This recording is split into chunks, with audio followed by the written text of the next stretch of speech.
Bapak Ibu sekalian, video berikut ini merupakan karya dari mahasiswa S2 Prasetya Mulia yang kurang lebih sekitar 2 tahun yang lalu menghubungi saya untuk coba belajar, ikut pelatihan budidaya lobster air tawar karena mereka mau membuat sebuah tesis di mana tesis ini berbicara mengenai bisnis lobster air tawar. Dan bisnis lobster air tawar ini mereka mau kembangkan sebuah farm di area kurang lebih sekitar 5 hektar dan ini benar-benar disurvei. Jadi dicari lokasinya di daerah Bogor, harga tanahnya berapa, kemudian bikin farmnya seperti apa, modalnya berapa, dan seterusnya sampai kemudian menjualnya kemana, harganya berapa, survei pasar dan seterusnya. Jadi itu jadi sebuah tesis yang lengkap di mana di situ ada mulai produksinya sampai kemudian sampai pemasarannya, biayanya berapa, keuntungannya berapa dan seterusnya.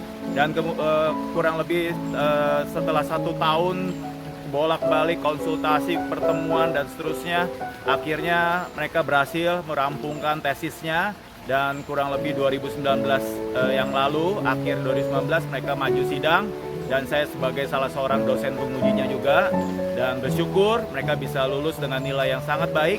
Dan ini adalah salah satu hasil karya video ini, hasil karya daripada kelima mahasiswa dari Prasetya Mulia ini. Silahkan, mari kita menyaksikan, kiranya video ini boleh menjadi inspirasi bagi setiap kita untuk kita boleh menjalankan usaha lobster air tawar dan menjadi lebih baik lagi.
Bapak Ibu sekalian, setelah menyaksikan video tadi, sungguh luar biasa ya. Bagaimana lobster air tawar bisa dikembangkan tidak hanya dalam skala kecil di pekarangan atau di kolam, tapi juga bisa sampai skala sampai hektaran.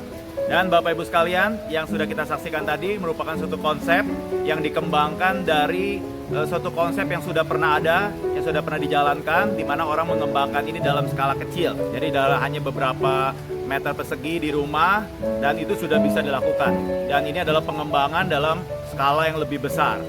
Memang kelebihan daripada sistem ini ialah tidak ada kanibal yang ada di lobsternya, kanibalnya 0%. Kemudian juga dengan sistem ini, maka lobster dibesarkan bisa sampai lebih dari 100 ekor per meter persegi dan tidak ada yang kanibal, 1 ekor pun. Nah, karena mereka dipelihara tersendiri.